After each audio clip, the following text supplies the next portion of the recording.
Recent times లో పొదిల్ ప్రోగ్రామే చెప్పొచ్చు. ఎంత పెద్ద ఎత్తున వైఎస్ఆర్ కాంగ్రెస్ పార్టీ గ్రాఫ్ పెరుగుతుంది, జగన్మోహన్ రెడ్డి గారి మీద ప్రజలకు ఎంతటి అభిమానం ఉంది, జగన్మోహన్ రెడ్డి గారు మాట అంటే మాటే, ఆయన చెప్పింది చేస్తారు అనేటువంటి ఒక నమ్మకాన్ని రోడెక్కి, అలాగే ఈ ప్రభుత్వం కూటమి ప్రభుత్వం వచ్చాక చంద్రబాబు నాయుడు గారు చెప్పినటువంటి ప్రతి మాట కూడా తప్పుతున్నారు, ప్రజల్ని మోసం చేస్తున్నారు. చంద్రబాబు నాయుడు గారి ప్రభుత్వం ఫెయిల్ అయ్యింది, ప్రజల్ని మోసం చేస్తున్నారు అని రోడెక్కి జగన్మోహన్ రెడ్డి గారికి వాళ్ళ యొక్క అభిమానాన్ని జగన్మోహన్ రెడ్డి గారి పట్ల తెలుపుతూ, జగనన్న అంటేనే నమ్మకం, జగనన్న మాట అంటేనే నమ్మకం, ఆయన చెప్పినటువంటి ప్రతి ఒక్కటి కూడా నెరవేర్చారు, ఈ ప్రభుత్వం మోసం చేస్తుంది, చంద్రబాబు నాయుడు గారి ప్రభుత్వం మోసం చేస్తుంది అని రోడెక్కి చెప్తున్నారు అనేటిది మనకు స్పష్టం అవుతా ఉంది. అలాగే గతంలో మనం చూసుకున్నాం, ఇన్ని మాట్లాడుతున్నారు కదా టీడీపీ వాళ్ళు. చంద్రబాబు నాయుడు గారు గతంలో మరి పుష్కరాల టైంలో మనం చూసాము, అక్కడికి వెళ్ళినప్పుడు పుష్కరాల్లో, గోదావరి పుష్కరాల్లో వెళ్ళినప్పుడు అక్కడికి దాదాపు ఎంతమంది అండి, 29 మంది చనిపోయారు పుష్కరాల్లో భాగంగా. తనకున్నటువంటి ప్రచార యావలో భాగంగా 29 మందిని బలికొన్నారు ఆ కార్యక్రమంలో. అలాగే రా కదలరా అని చెప్పేసి ఇరుకు సందుల్లో ప్రోగ్రాం పెడితే జనం ఎక్కువ కనిపిస్తారు, వాళ్ళ యొక్క డ్రోన్ కెమెరా షాట్స్ కి కావచ్చు, వాళ్ళ ఆర్భాటాన్ని చూపించుకోవడానికి ఇరుకు సందులో ప్రోగ్రాం పెట్టి చంద్రబాబు నాయుడు గారు అప్పుడు ఎంతమందిని బలిగొన్నారండి? ఆ టైంలో కందుకూరులో 8 మంది చనిపోయారు. అంతెందుకు, మన గుంటూరులో ఉయ్యూరు ఫౌండేషన్ లో చీరలు పంచుతామని అమాయకపు మహిళలకు ఆశ చూపి ఆ కార్యక్రమంలో మరి వాళ్ళు పాల్గొంటే తొక్కిసలాట్ అయిపోయి 3 చనిపోయారు. కనీసం పట్టించుకోలేదు. మేమందరం వెళ్ళాం ఆ రోజు, 3 మహిళలు చనిపోయారు ఆ రోజున. తిరుపతిలో మనం చూసాము, ఆ క్యూ లైన్ లో మరి 6 చనిపోయారు. దాదాపు 53 మందికి పైగా చంద్రబాబు నాయుడు గారి కార్యక్రమాల వల్ల, ఆయన యొక్క ప్రచార యావకు బలైపోయినటువంటి వారు. నేను అడుగుతా ఉన్నాను చంద్రబాబు నాయుడు గారిని, మరి ఈ హత్యలన్నీ ఏంటి?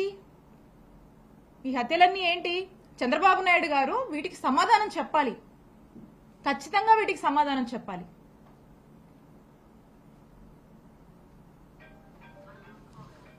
ఇలా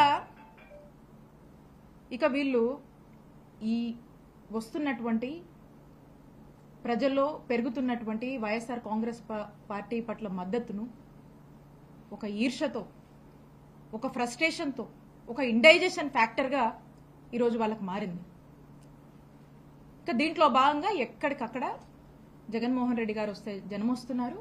ఆ జనం వచ్చారంటే ఈ కూటమి ప్రభుత్వం వాళ్ళ యొక్క డైల్యూషన్, వాళ్ళు డిగ్రేడ్ అయిపోతున్నారు ప్రజల్లో. కూటమి ప్రభుత్వం యొక్క ఉనికి తగ్గుతుంది, ఈ ప్రభుత్వం ఫెయిలియర్ అని చెప్పి ప్రజలు మాట్లాడుతున్నారు అనేటువంటి విషయాన్ని గ్రహించుకొని వీళ్ళు ఇక ఏదో ఒక డైవర్షన్ పాలిటిక్స్ చేస్తూ ఉంటారు. మనం చూస్తూ ఉన్నాం రీసెంట్ టైమ్స్ లో ఒక పెద్ద మనిషి మాట్లాడుతూ ఉన్నారు. ఎవరో పెద్ద మనిషి అంటే ఎవరో కాదు, చంద్రబాబు నాయుడు గారు మాట్లాడుతూ జగన్మోహన్ రెడ్డి గారిని భూస్థాపితం చేస్తారట, ఆయన చెయ్యాలని ఉందట. దాని గురించి చంద్రబాబు నాయుడు గారు మాట్లాడుతున్నారు. మరి ఏదైతే ఆయన మాట్లాడుతున్నారో ఆయన పార్టీకి సంబంధించినటువంటి లీడర్స్ రీసెంట్ గా చూసాం మనం, బుచ్చయ్య చౌదరి గారు, ఆయన ఏం మాట్లాడుతున్నారు, ఆయన కూడా అదే ఇంకేదేదో మాట్లాడుతున్నారు. ఆయనైతే అసలు ఏం మాట్లాడుతున్నారు మీరు? దీని లోతు మనకు అర్థమవుతా ఉంది. అంటే చంద్రబాబు నాయుడు గారు మా జగన్మోహన్ రెడ్డి గారిని భూస్థాపితం చేయాలి అని ఆయన మాట్లాడుతున్నారు. ఆయన పార్టీ నాయకులు కూడా ఆ మాటల్ని ఇంకొంచెం పెంచి మాట్లాడుతూ ఉన్నారు. అంటే దీని వెనకాల ఒక పెద్ద కుట్ర నడుస్తుందని మనకు స్పష్టమవుతా ఉంది. ఒక కుట్రకు తెరలేపుతున్నారు.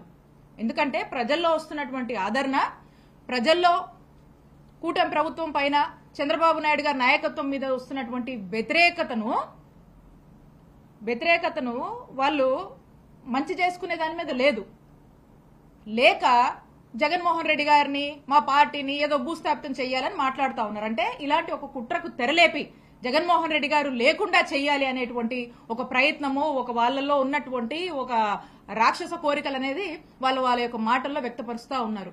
కాబట్టి నేను చెప్తా ఉన్నాను, మీరు ఈ రోజున మీరు హామీలు ఇచ్చినా, మీరు మాట్లాడినటువంటి, మీరు చంద్రబాబు నాయుడు గారు ప్రజలకు ఏదైతే సూపర్ 6 అని హామీ ఇచ్చాడో ఆ హామీలను జగన్మోహన్ రెడ్డి గారు జనాల్లోకి వచ్చి ప్రశ్నిస్తూ ఉంటే, లేదా మా నాయకులు వైఎస్ఆర్ కాంగ్రెస్ పార్టీ వాళ్ళు అనేక ప్లాట్ఫామ్స్ లో ప్రశ్నిస్తే మరి వాళ్ళ మీద కేసులు కడతా ఉన్నారు, వాళ్ళని నానా స్టేషన్లకు దిప్పి రకరకాల ఇబ్బందులు పెడుతున్నారు కదా.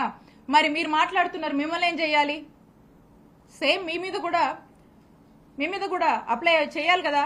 మరి ఖచ్చితంగా అంటా ఉన్నాము, బుచ్చయ్య చౌదరి గారు ఏదైతే మాట్లాడుతా ఉన్నారో మేము దాన్ని తీవ్రంగా ఖండిస్తున్నాము. మీ మీద కూడా, మీరు ఇలా మాట్లాడుతున్నందుకు మీ మీద కూడా తగిన చర్యలు తీసుకోవాలని మేము డిమాండ్ చేస్తా ఉన్నాము.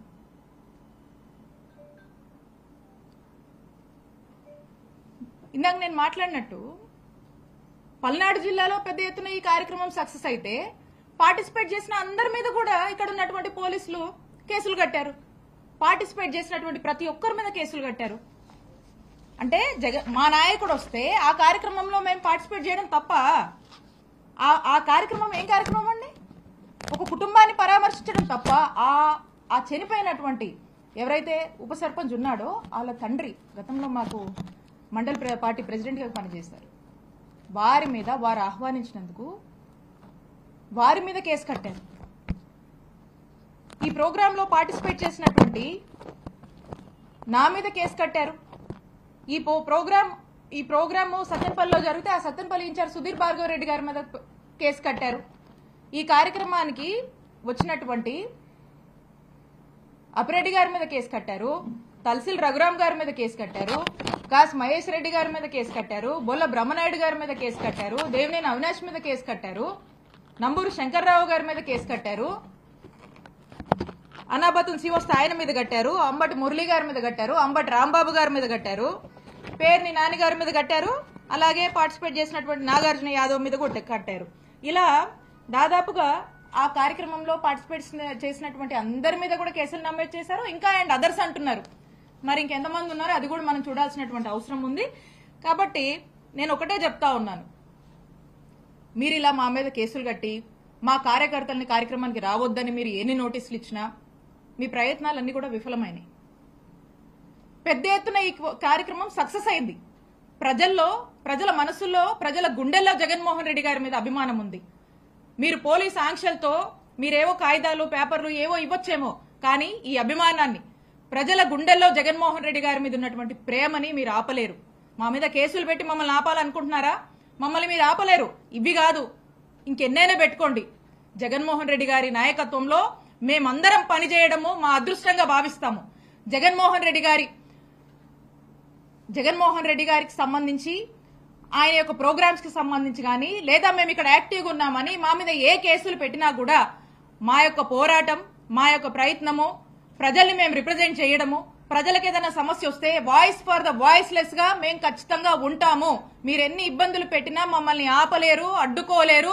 మీరు ఎన్ని అడ్డంకులు క్రియేట్ చేస్తే ఇంకా బలంగా మేము నిలబడతాము, ముందుకు వెళ్తాము అని తెలియజేసుకుంటూ చివరిగా మీరు ఏదైతే ఆంక్షలో ఇంకోటో మీరు విధిస్తున్నారో, మీరు చేస్తున్నారో, క్లియర్గా కూడా మీ అడ్మినిస్ట్రేషన్ ఫెయిలియర్, మీ యొక్క అడ్మినిస్ట్రేషన్ ఫెయిల్ అయింది. కాబట్టి దాన్ని కప్పిపుచ్చుకునేందుకు మా మీద ఇవన్నీ కూడా ఈ కేసులు కట్టడం కావచ్చు, లేదా ఇంకోటి కావచ్చు మీరు మా మీద అన్ని వేస్తున్నారు. కానీ ప్రజలు ఒకరు స్పష్టంగా గమనిస్తున్నారు.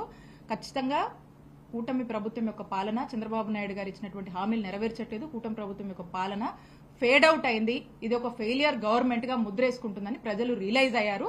దానికి తగ్గట్టే ముందు కూడా పరిణామాలు ఉంటాయి. ప్రజలు అన్ని గమనిస్తున్నారని తెలియజేసుకుంటున్నాం. నాగమల్లేశ్వరరావు చనిపోయింది క్రికెట్ బెట్టింగ్ వాళ్ళని చెప్పాడు. నాకు చెప్పాడు మీరేమో వాళ్ళ మీద పెట్టినాడు. జూన్ 4వ తారీఖు ఆత్మహత్య చేసుకున్నాడు. రిజల్ట్స్ వచ్చినాయి. 5వ తారీఖు ఆత్మహత్య చేసుకున్నాడు. 9వ తారీఖు చనిపోయాడు. అప్పుడు ఇంకా మా టీడీ ప్రభుత్వం రాలా. 12వ తారీఖు సమావేశం చేశాడు. ఈలోగా వీళ్ళు కుటుంబ ప్రభుత్వం ఎట్లా ఇబ్బంది పెట్టద్ది. మీరే అంటున్నారు కదా, కౌంటింగ్ ఏ రోజు జరిగింది? 4వ తారీఖు జరిగింది కదా. కౌంటింగ్ జరుగుతూ అలా కౌంటింగ్ ప్రారంభమైన కొన్ని గంటల తర్వాతనే ఏదైతే కూటమి ప్రభుత్వం అధికారంలోకి రాబోతుందనేటువంటి ఒక సెన్స్ ఉందో అప్పటికే ఆ పిల్ల కౌంటింగ్ జరుగుతుంది, నువ్వు ఊళ్ళో ఉండొద్దు చెయ్యొద్దు అది ఇదని చెప్పేసి పిలిపించి పోలీసులు చాలా హెరాస్మెంట్ కి గురి చేసి తన్ని గుంటూరు వెళ్ళిపోండి, ఇక్కడికి వెళ్ళిపోండి, అక్కడ వెళ్ళిపోండి అని చెప్పి హెరాస్ చేయటము. ప్రభుత్వం ఆ రోజే రిజల్ట్స్ మనకు అర్థమవుతా ఉంది, ప్రభుత్వం మారుతుంది, ఈ కూటమి ప్రభుత్వం అధికారంలోకి రాబోతుంది. ఇక వాళ్ళు అనేక ఒత్తిళ్లు చేసి హెరాస్మెంట్ చేసి తన్ని ఉండొద్దు అని వేధించినటువంటి తీరుకి మనస్తాపానికి గురై తను ఆత్మహత్య చేసుకున్నాడు తప్పితే ఏదో ఎక్కడో క్రికెట్ బెట్టింగ్లని మీరు అన్నంత మాత్రాన అయిపోదు. మనిషి ప్రాణం తిరిగి రాదు కదండి. మీరు ఎన్ని నిందలేసినా, మీరు అది ఎంత డిజోన్ చేసుకునేటువంటి కార్యక్రమం చేసినా ఖచ్చితంగా పోలీసుల హెరాస్మెంట్ వల్ల జరిగినటువంటి హత్య కాబట్టి ఇది కూటమి ప్రభుత్వం వచ్చాక ఆ ప్రభుత్వం ఒత్తిళ్లు, ఆ పోలీసుల యొక్క ఒత్తిడి ద్వారా జరిగినటువంటి ఆత్మహత్యగానే చూడాల్సినటువంటి అవసరం ఉంది. అది వీళ్ళ ప్రెజర్ వల్ల జరిగినటువంటి హత్య అని కూడా మేము చెప్తా ఉన్నాం. టీడీపీ వాళ్ళు ఏమన్నారంటే అప్పుడు ఉన్న ఎస్ఐ కూడా వాళ్ళు పెట్టిన వాళ్ళే కదా, అప్పుడు తనవాడు పెట్టలేదు కదా ఎస్ఐని. మీరు చెప్పండి, జూన్ 4 రిజల్ట్స్ వచ్చింది, ట్రెండ్ అర్థమైపోయింది, గవర్నమెంట్ మారుతుంది, ఏమంటారు ఆ రోజు మీరు? కాదండి పరిస్థితులు మీరు చెప్పండి, ఆ రోజున్న పరిస్థితి మీరు చెప్పండి. ప్రభుత్వం గవర్నమెంట్ రిజల్ట్స్ వచ్చిన తర్వాత ప్రభుత్వం మారిందా, మారుతుందా, మారట్లేదా, ఏమని అంటారు దాన్ని? మీరు స్పష్టత లేదంటారా? మారుతుంది కదా, దాంట్లో భాగంగానే ఇమీడియట్ గా హెరాస్మెంట్ స్టార్ట్ చేశారు. మరి ఎక్కువ హెరాస్మెంట్ చేశారు కాబట్టి చచ్చిపోయారు. అంతకుముందు క్రికెట్ బెట్టింగ్స్ లో కావాలంటే ముందు ఎప్పుడు జరిగి ఉండొచ్చు కదా. అనవసరంగా ఆ నింద తన మీద మోపుతున్నారు. నింద మళ్లీ బలంగా రుద్ది ఆ నింద నిజం చేసేటువంటి ప్రయత్నం చేస్తున్నారు. అది తప్పు. చనిపోయినటువంటి మనిషి చనిపోయాడు, ఆ కుటుంబం బాధలో ఉంది, అందుకని జగన్మోహన్ రెడ్డి గారు వచ్చి ఆ కుటుంబానికి భరోసానిచ్చి పరామర్శించడం జరిగింది. పరామర్శించి అంత ఎక్కడ జన సమీకరణ జరగలేదు. అదే ఈ నా ప్రెస్ మీట్ యొక్క సారాంశం కూడా ఏదైనా నేను చెప్తుంది, ఎక్కడ కూడా మేము జన సమీకరణ చేయలేదు. స్పష్టంగా చెప్తా ఉన్నాం. జనం న్యాచురల్ గా స్పాంటేనియస్ గా మా నాయకుడు జగన్మోహన్ రెడ్డి గారు ఇక్కడికి వస్తున్నారని తెలుసుకొని ఆ ఇన్ఫర్మేషన్ వాళ్ళకు ఉండడం వల్ల వాళ్ళు న్యాచురల్ గా వాళ్ళు తరలి వచ్చారు తప్పితే ఎక్కడ కూడా జన సమీకరణ ఎక్కడ ఏ కాన్స్టిట్యున్సీలో ఎవ్వరూ చేయలేదు. ఎక్కడా భోజనాలు పెట్టలేదు, ఎక్కడ మంచినీళ్ళు ఇవ్వలేదు, ఎక్కడ మజ్జిగలు ఇవ్వలేదు, ఎక్కడ ట్రాన్స్పోర్ట్ అరేంజ్ చేయలేదు. మీ అందరికి తెలుసు అది. ఒకటే కష్టమైన అంశం ఏంటంటే న్యాచురల్ గా జగన్మోహన్ రెడ్డి గారికి ఇంత స్పందన వస్తుందంటే ఎక్కడో ఓర్చుకోలేక ఇవన్నీ ఒక దీంట్లో భాగంగా చేస్తా ఉన్నారు. కాబట్టి ఎప్పటికైనా కూడా జగన్మోహన్ రెడ్డి గారు అనేటు ఆయన మీద ఉన్నటువంటి అభిమానం, ఆయనకు వస్తున్నటువంటి ఆదరణ ఖచ్చితంగా తొందరలోనే ఇంకా స్పష్టమవుతుంది. ఈ ప్రభుత్వానికి చంద్రబాబు నాయుడు గారికి ఇంకా స్పష్టం అవబోతుందని తెలియజేస్తున్నాం.